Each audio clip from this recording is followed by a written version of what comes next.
جیسا کہ میں نے اپنے تمہیدی کلمات میں یہ بات کہی تھی کہ مولانا محمد میاں صاحب رحمۃ اللہ علیہ کی کتابوں میں دو کتابوں کو بہت زیادہ خصوصیت حاصل ہے.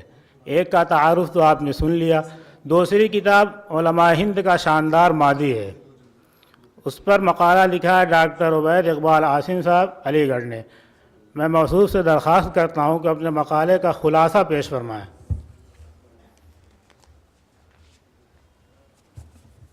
بسم اللہ الرحمن الرحیم. نحمدہ و نصلی علی رسول الکریم. اما بعد. ڈائس پر موجود اکابرین ملت، السلام علیکم ورحمۃ اللہ وبرکاتہ. میرے مقالے کا عنوان مولانا سید محمد میاں دیوبندی اور علماء ہند کا شاندار ماضی ہے. مقالہ قدر طویل ہے جسے اس کم وقت میں سنانے سے قاصر ہوں. کچھ نکات ہیں جنہیں میں اشارتاً آپ کے گوش گزار کر دیتا ہوں. سب سے پہلے تو میں جمعیت علماء ہند کے ذمہ داران اور سیمینار کے منتظمین کا شکر گزار ہوں کہ انہوں نے اپنے اکابرین کی خدمات سے نئی نسل کو متعارف کرانے کے لیے مختلف شخصیات پر سیمینار کے انعقاد کا فیصلہ کیا. میں نے اس مقالے کی تمہید میں مولانا سید محمد میاں دیوبندی کی پیدائش سے لے کر وفات تک کے مختصر حالات، نیز ان کی سماجی و ملی خدمات کا تذکرہ نہایت اختصار کے ساتھ کیا ہے، جس میں ان کے علمی کارناموں پہ بھی روشنی ڈالی ہے. چونکہ بطور خاص میں نے مولانا کی معرکۃ الآراء کتاب علماء ہند کا شاندار ماضی کو اپنا مرکزی محور بنایا ہے، اس لیے اس کے ساتھ ضمناً علماء حق کا بھی سرسرا جائزہ لیا ہے. اس لیے انہی پر اپنی توجہ مرکوز کر رکھوں گا. میں بات یہاں سے شروع کرتا ہوں کہ مولانا مرحوم نے دونوں کتابوں میں مسلمانان ہند کی قدیم و جدید سیاسی، مذہبی، فکری صورتحال پر جو تبصرہ کیا ہے وہ تجھ کو بتاؤں میں تاریخ کیا ہے کا جیتا جاگتا ثبوت ہے. پیش نظر مقالے میں مولانا مرحوم کی ان دونوں وسیع کتابوں کی روشنی میں مولانا کی سیاسی تاریخ نگاری کا جائزہ لیا جا رہا ہے.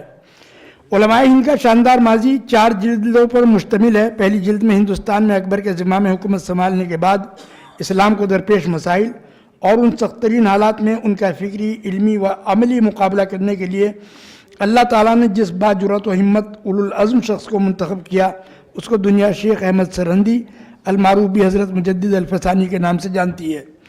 اسی غرض سے مولانا نے جلد اول کو بطور خاص حضرت مجدد الفسانی کی خدمات سے مختص کیا ہے. اس ضمن میں اکبر کے دربار میں علماء سو کے پیدا کردہ نت نئے فتنوں اور دین الہی وغیرہ کا تفصیلی جائزہ لیا گیا ہے. شروع میں یہ ایک رسالے کی شکل میں تھا جو آگے چل کر ضخیم کتاب بن گیا. بقول مصنف یہ رسالہ بنیادی طور پر حضرت مجدد الفسانی صاحب قدس اللہ سرہ عزیز کی مختصر سیرت اور اکبر بادشاہ کے مذہبی اور سیاسی عقائد و رجحانات کا ناتمام مجموعہ تھا جو 160 صفحات پر مشتمل تھا. لیکن بعد میں مصنف نے اس پر نظر ثانی کر کے اس کی ضخامت کو 5 گنا سے بھی زیادہ 850 صفحات تک پہنچا دیا اور اس کو ابواب ذیل کا مجموعہ بنا دیا. نمبر 1 حضرت مجدد رحمۃ اللہ علیہ کی مختصر سیرت. نمبر 2 آپ کی تعلیمات. نمبر 3 تجدید دین اور منصب مجدد کی مفصل تحقیق. نمبر 4 اکبر بادشاہ کے عقائد و خیالات اور سیاسی اصول. نمبر 5 حضرت مجدد صاحب رحمۃ اللہ علیہ کے خلفاء. نمبر 6 ان کے خلفاء کے معاصرین. نمبر 7 خلفاء حضرت مجدد صاحب کے خلفاء کے حالات. نمبر 8 جہانگیر شاہ جہاں اور عالمگیر رحمۃ اللہ کے حالات، ان کے سیاسی مذہبی رجحانات اور کارنامے.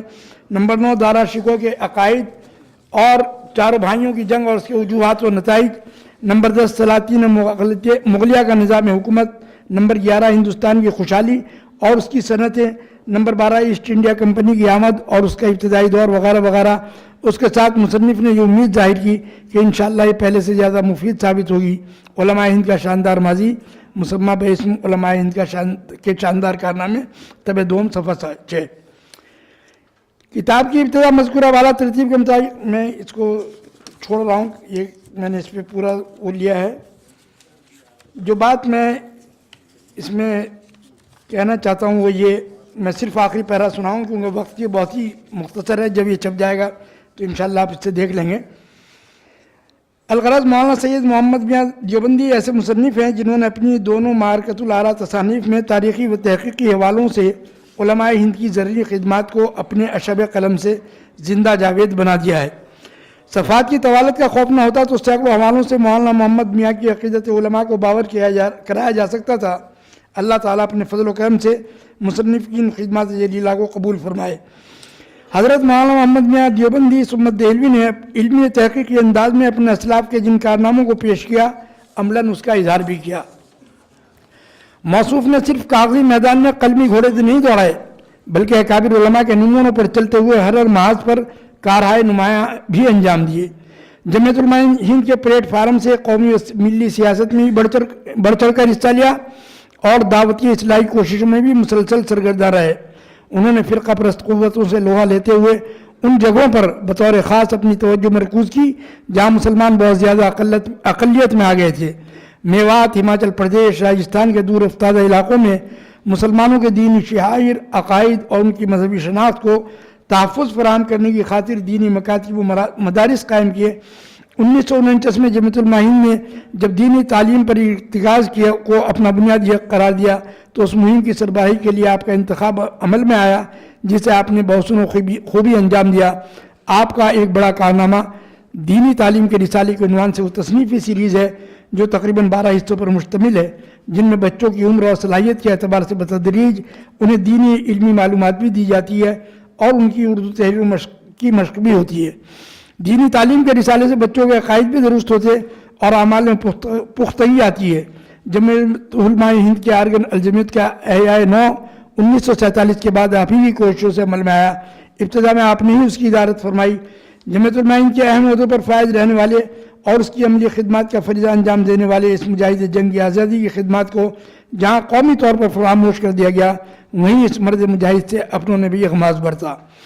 سرزمین دیوبند کا یہ سپوت کم و بیش 72 سال اس دنیا آب و گل میں رہنے کے بعد 24 اکتوبر 1975 کو اپنی خدمات کا پٹارا تو دنیا میں چھوڑ گیا، لیکن عمل کے دفاتر لے کر اللہ رب العزت کے حضور حاضر ہو گیا، جہاں انشاءاللہ العزیز اسے اجر عظیم سے نوازا گیا ہوگا۔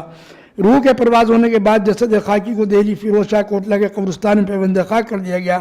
اللہ تعالیٰ اپنے فضل و کرم سے اس مرد مجاہد کے مجاہدانہ کارناموں، علمی، دینی و مذہبی خدمات اور سرمایہ تحریر و تقریر کو قبول فرما کر خصوصی انعامات کی بارش فرمائے، حسنات کو قبول اور سیئات کو معاف فرمائے، آمین۔ یہ مقالہ کافی طویل تھا، لیکن میں نے اس کا صرف آخری پیرا اور بیچ میں سے ایک پیرا پڑھا ہے۔ بہت بہت شکریہ، جزاک اللہ، وآخر دعوانا الحمدللہ رب العالمین۔ بہت شکریہ، جزاک اللہ خیر۔ جی بہت شکریہ۔